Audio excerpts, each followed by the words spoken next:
Welcome back. Well, it's finally happened. We've managed to get down to the deep south. We're in Te Anau at the moment, just pulling out. There's 8 bikes, 10 riders. We've got 2 pillions as well today.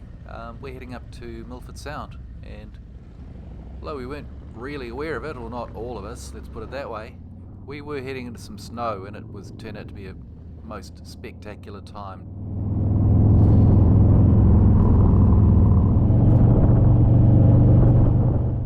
Now, one of the things you might notice is the view from the handlebars is a little bit different than what we might normally see. I'm not riding the Dyna.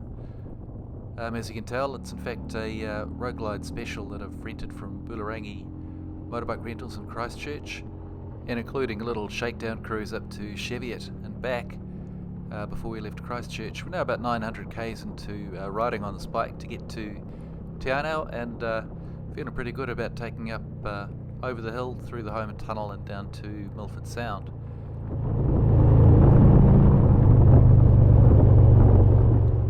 Now, neither my wife nor myself have been this far south before, so this is all new roads, and we're just embracing every moment, looking around at the scenery. It's quite something different than what we have in the North Island.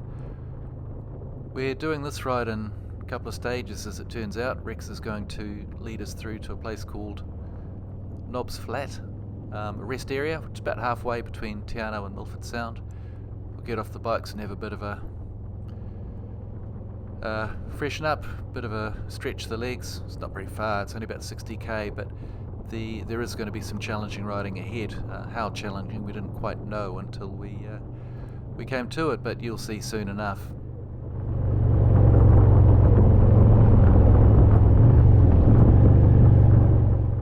What we started to notice as we're getting closer up towards the Sound's end of the trip is we're getting into more mountainous terrain, and I don't know, for some reason I didn't quite imagine that we'd be climbing up over them, but it turns out we kind of are, at least to get to the Homer Tunnel, and then we dive deep down through that tunnel across to the other side. But as we got closer and closer to the mountains, we can see there's quite a nice dusting of snow on top, no question about that, and the scenery is just getting more and more spectacular as we carry on. Anyway, here we are arriving at Knobs Flat. This is all on State Highway 94, by the way. We're pulling into Knobs Flat. There's a toilet area there. There's a lot of buses stop in here. Apparently this looks like a pretty well used place to just catch some sights, get some photographs, and generally just put things in order, ready for the next stage, which it's about another 60k or so, and that will take us over the top, through the Homer Tunnel and down to Milford Sound itself. Now we're back on the road again. We didn't spend too long at Knobs Flat, probably about 10 minutes, maybe 15 at most.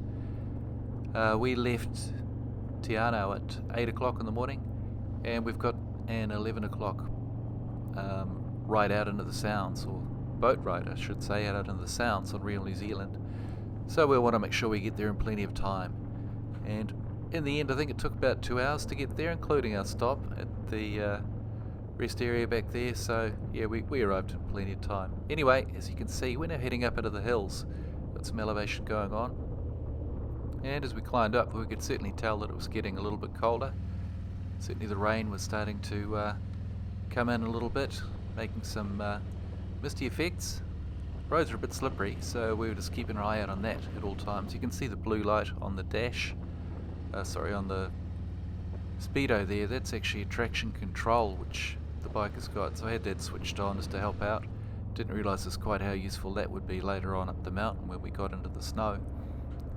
Anyway, we're travelling alongside this pretty amazing Alpine river to the side of the road, and when you can see them now, I'm keeping my eye pretty much on the road because I don't want to be slipping off it anytime soon, but on the side of the roads, right and left, the hillsides are literally teeming with waterfalls. It looks amazing, quite incredible.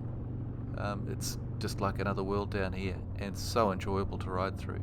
We had a little bit of clear air here. The rain was kind of easing off, and I think the reason for that was that we were starting to get closer to the Snowline, where it was really too cold for much in the way of rain, and that's exactly what happened here.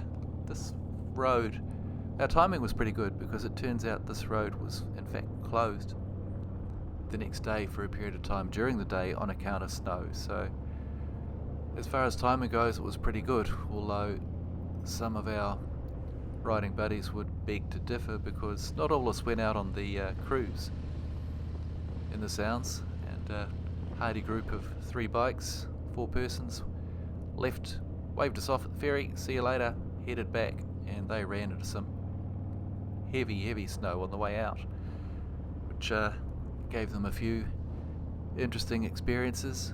By the time that we came out, a couple of hours later, having completed the cruise, the weather had changed again and it wasn't too bad, although we did see avalanches while waiting for at the bottom of the Homer Tunnel, which was a little bit disconcerting, but nothing came of it. They were kind of small up on the hillside. I have got film of that, and that'll be coming up real soon in a new video for when we leave Milford Sound.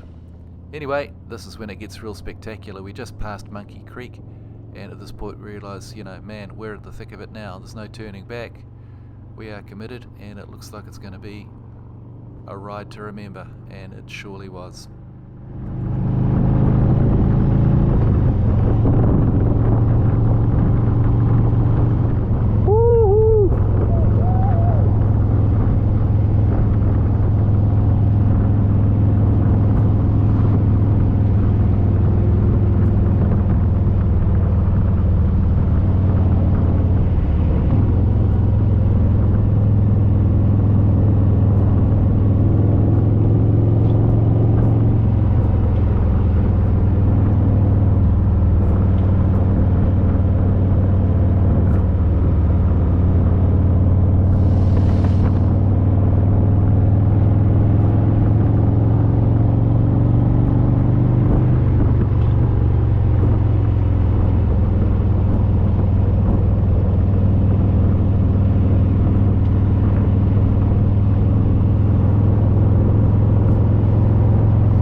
Section really was some of the most spectacular riding I've ever done.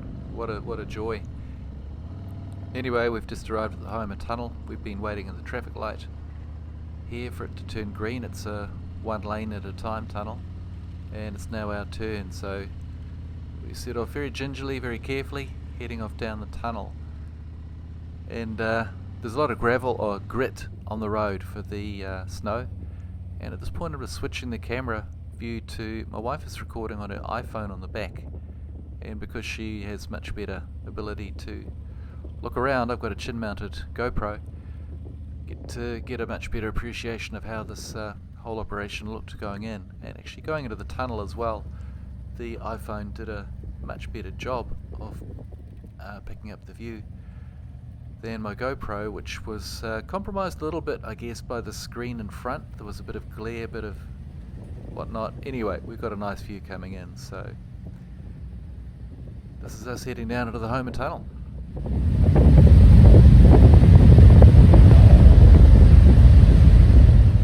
Now, what I've since learned, the Homer Tunnel starts about 945 metres above sea level, and it's 1.2 kilometres long, so it goes down quite a way. Don't film through all of that, we're just now coming out the bottom. It's been blasted through solid rock. Turns out the tunnel opened at about 1954, I think. Prior to that, there was no road access into Milford Sound, so we're real lucky. Coming out on this side, you can see there's an avalanche kind of shelter across the top of the roadway there. They're apparently building one at the top end as well. But that was the least of our worries at the moment. We're just coming out and noticing we've got some pretty serious S-bends and a whole lot of snow and maybe ice and grit to deal with. So it's all hands on deck while we look to make sure we're going to get down this mountain safely.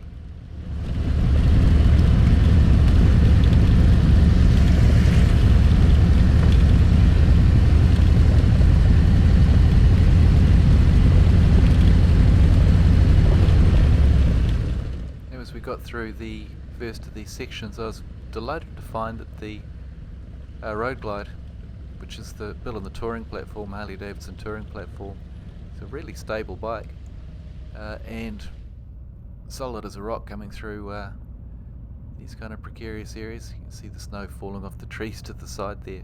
It's a spectacular ride. But yeah, it came through nice and easy, just rumbles along quite happily in whatever gear you seem to have it in, and very, very stable at slow speed. So it's pretty happy to be on board. There were 8 bikes in this particular group travelling through into Milford Sound. Most of them are on the touring platform. There was a mix of road glides, street glides, road kings, a couple of cruisers,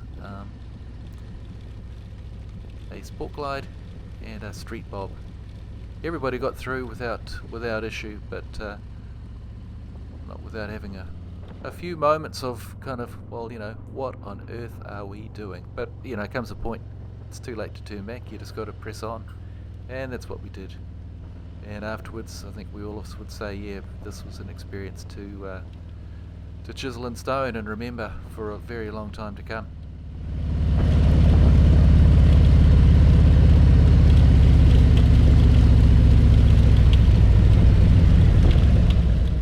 I remembered it at the time, and I'm certainly hearing it now on the playback of the video. There's a lot of ping ping ping going on, and that's the grit that's laid all over the road during snow conditions. So if you're wondering what that noise is, it's on the roadway.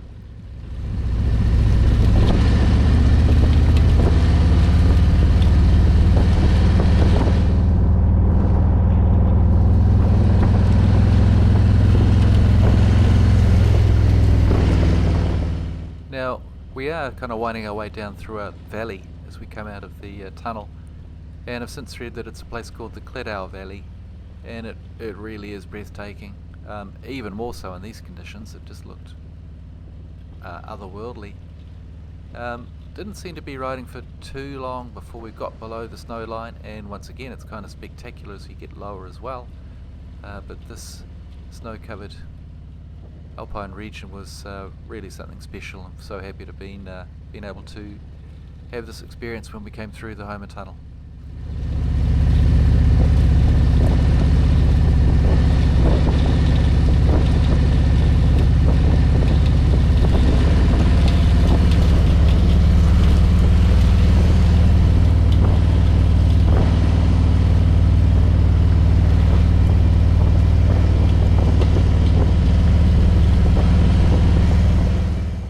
As we're coming down this last section of road here, you can see the trees are starting to get a little bit more green, and we are starting to emerge from, again, below the snow line. And from here on in, we kind of move into kind of looks like evergreen bush. Quite a remarkable place. I think the temperatures get real cold in here anyway, but everything still seems to thrive and live through all seasons. Although, having said that, I haven't been through here in winter. I don't know if these guys all lose their leaves, but it looks like a lot of evergreen plants down here. Anyway, we've got a few nice little bridges to cross over here. There's this like dual one-lane bridges, the Gulliver River and its little neighbour just next door, the Don River. I suppose it said Don, D-O-N-N-E. Yeah, anyway, kind of add to a little bit of character to the road. We're still on State Highway 94, and we're moving away along towards Milford Sound, and ahead of us and up on the hillside there, you can see, I'm not shooting my head around all over the place, but with my eyes moving in my head, I can see lots and lots of waterfalls. It's spectacular, and we certainly got all that when we went out on the water on the cruise with Real New Zealand. Oh, and a little spoiler alert, I didn't take any footage out there in the Milford Sound. There's plenty of people that have taken some wonderful stuff out there, and I invite you to, by all means, go and have a look on YouTube. There'll be tons of amazing sights to see. We saw them all. It was spectacular. But I'm not going to put them up on this channel. I'm using this channel just to put up motorbike rides, hence the channel name. So there you go. Anyway, we're crossing the Tutoku River Bridge, and we're getting very near to the end of our destination, having successfully navigated through down into Milford Sound. We're going to stop in a rest area, what is it, 1 or 2 kilometres, no more than that, from the actual ferry terminal place. But we stopped here to regather our thoughts, deliver high fives, and to say, yeah man, that was a ride that we're going to remember forever. And that's where this video is going to wrap up. So thanks for watching. If you've managed to stay with it this far, take care out there, ride safe, and see you on the next one. I'll just let this one close out as we come into a close inside the resting area at Milford Sound. Thanks for watching.